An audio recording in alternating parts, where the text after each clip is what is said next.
공황 발작이 하루 종일 일어나면서 그냥 아예 아무것도 할 수 없는 상황이 되어버리더라고요. 어느 정도로 몸이 안 좋았었냐면요, 정말 친한 지인이 있었는데 그분의 아버님이 돌아가셔서 굉장히 슬픈 상황에도 몸이 아프니까 갈 수 없는 그 제품을 받아서 한 3개월 정도 제품 섭취를 했을 때 어느 정도로 건강이 많이 도움을 받았냐면요, 비행기를 타고 여행을 갈 수 있을 정도로 체력이 많이 회복이 됐어요.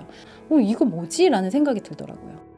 무역회사에 이렇게 취업을 하게 됐고, 경단녀로 살다가 다시 무역회사에 들어가서 일을 하다가 회사의 소득으로는 너무 부족하겠다라는 생각이 들어가지고 쇼핑몰을 창업을 하게 됐습니다. 경단녀였다가 다시 무역회사에 들어가다 보니까 제가 일한 시간 대비의 소득이 다른 분들에 비해서는 굉장히 적은 수준이었죠. 뭔가 내 노후는 준비할 수 없을 것 같은 저축만으로는 내 집을 산다거나 여유로운 생활을 하기에는 좀 어렵겠다라는 생각이 들었던 것 같아서 그때쯤에 경제 서적도 많이 읽고 경제 강의도 많이 들으면서 뭔가 삶의 대안을 많이 찾았던 시기 같아요. 집을 사려고 하면 한 30년 정도 걸리겠더라고요. 절대 집 사는 것도 어려울 뿐더러 그거를 다 갚기 전에 내가 어떻게 될지도 모르겠다.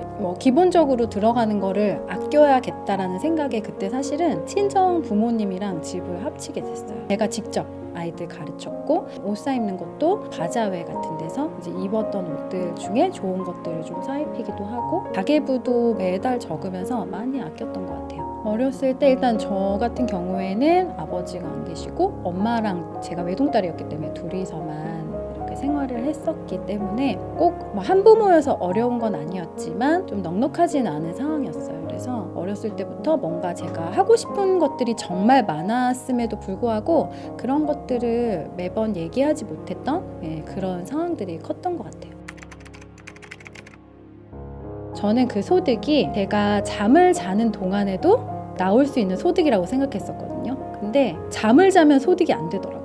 일단은 새벽에 물건을 떼러 가고 그 사진을 찍어서 촬영을 해서 고객들한테 보내고 그 고객의 모든 응대를 저 혼자 이렇게 하다 보니까 쌓이다 보니까 공황장애라는 타격이 왔었어요. 계속적인 이제 발작들이 있었기 때문에 일상생활을 하는 게 굉장히 좀 힘들더라고요. 건강 때문에 더 이상 하지 못하는 상황이 됐어요. 그래서 소득적으로는 직장인보다 더 나을 수 있었지만 내가 시간을 너무나 많이 투자했을 때는 내 건강을 잃을 수 있다는 거를 그때 많이 깨달았던 것 같습니다.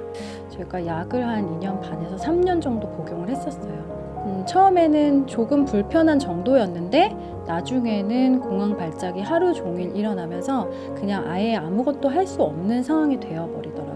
건강을 어떻게든 회복해야겠다라는 생각이 제일 강했었고요. 내 건강을 어떻게 하면 좋게 할 수 있을까 하고 많은 회사들을 알아보고 많은 제품들을 알아보면서 그때 만나게 됐습니다. 10년 전에 제가 알고 있었던 지인이 이 회사의 제품을 먹고 또 일을 하는 거를 SNS를 통해서 알게 됐어요. 우연히. 딱히 어떠한 회사다라는 이런 게 중요하진 않았고요. 제품이 중요했었기 때문에 이 제품이 얼마나 괜찮은 제품이고 객관적인 정보가 있는지를 많이 알아봤던 것 같아요. 그때가 계속적인 공황 발작 때문에 일상생활이 불가능하고 계속 약을 먹고 있을 때였거든요. 제가 그 제품을 받아서 한 3개월 정도 제품 섭취를 했을 때 어느 정도로 건강이 많이 도움을 받았냐면요, 비행기를 타고 여행을 갈 수 있을 정도로 체력이 많이 회복이 됐어요.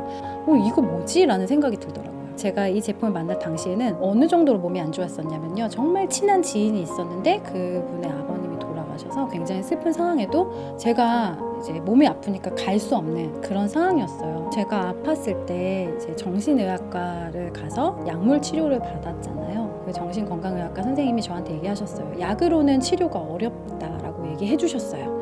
약은 어느 정도의 증상을 누르는 건 가능하지만 치료는 어려운 부분이다. 그래서 본인의 어떤 체력이나 건강을 끌어올리기 위해서 많은 노력을 해야 된다라고 얘기를 하셨기 때문에 그때 사실 저는 그냥 단순히 정신적인 거에 집중을 한 게 아니라 내 면역, 내 체력, 내 건강을 좀 끌어올릴 수 있는 게 있을까라고 집중을 했고, 그런 부분에 좀 도움을 받을 수 있는 걸 찾다가 만나게 됐기 때문에 우리 아이들 같은 경우는 맨날 누워있는 엄마만 보다가 식사를 차려주고 등하교를 챙기고 그런 일상이 굉장히 행복한 순간이 된 거죠.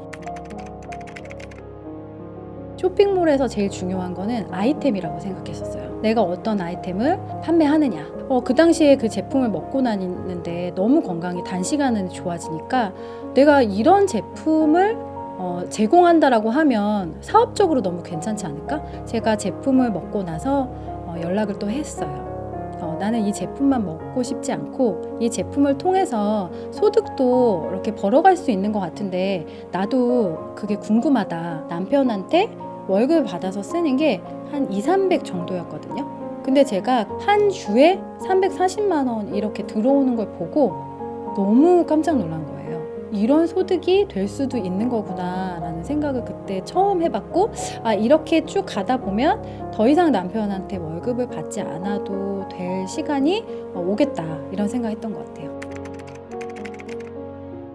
패밀리 인센티브 여행을 아이 2명, 저희 시어머님, 이렇게 4명이 간 적이 있었어요. 남편이 좀 바빠서 시어머님이 그 호텔에서 주무시면서 너무나 좋아하시는 거예요. 한 번도 그런 호텔에 묵으면서 여유로운 시간을 가져보지 못했는데 며느리 때문에 그 시간들을 가질 수 있어서 너무 좋다라고 고맙다고 하셨고, 제가 이 회사를 선택하게 된 것도 제가 아픈 것도 있었지만 저희 엄마가 대장암 말기 판정을 받으시는 시기가 비슷했었어요. 저도 제품을 섭취하지만 우리 엄마도 좋은 제품을 좀 섭취하게 하고 싶다라는 생각에 그때 선택을 했던 것도 있었던 것 같아요. 대장암 말기 판정을 받으시긴 했지만 저는 이제 진짜 엄마가 이게 하늘나라로 가실 거라고 생각 못 했거든요. 그래서 엄마가 다 나으시면 정말 이전보다 더 좀 윤택한 생활을 하게 해드리고 싶어서 사실은 어머님이 아프신 그때 정말 열심히 했던 것 같아요. 제가 그때 이제 들었던 얘기는 내가 정말 이 삶을 살 때 포기할 수 없는 10가지 정도를 이렇게 적어보라고 얘기하시더라고요. 그 10가지를 하나씩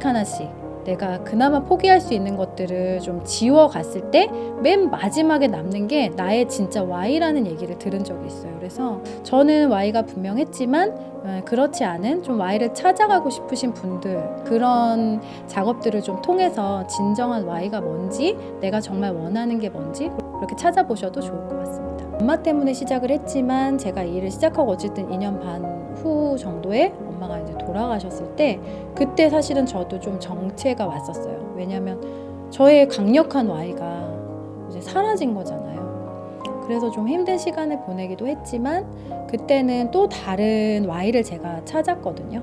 나머지 가족, 저희 아이들, 제가 이 일을 함께 하는 분들에 대한 책임감, 그것이 저의 Y가 됐던 것 같아요. 에너지들을 좀 끌어올리는 데 많이 도움이 되지 않았나 생각합니다. 제가 몸이 많이 아팠을 때 늘 하던 기도가 있었거든요. 남에게 도움을 받기보다는 남을 도와줄 수 있는 삶이 되게 해달라는 기도를 진짜 매일 했었어요. 지금은 제가 많은 분들을 도와주고 그분들을 함께 케어하고 할 수 있는 그런 상황이 됐잖아요. 더 많은 분들한테 건강적으로든 재정적으로든 도움을 주는 사람이 되고 싶다라는 생각을 늘 하고 있습니다.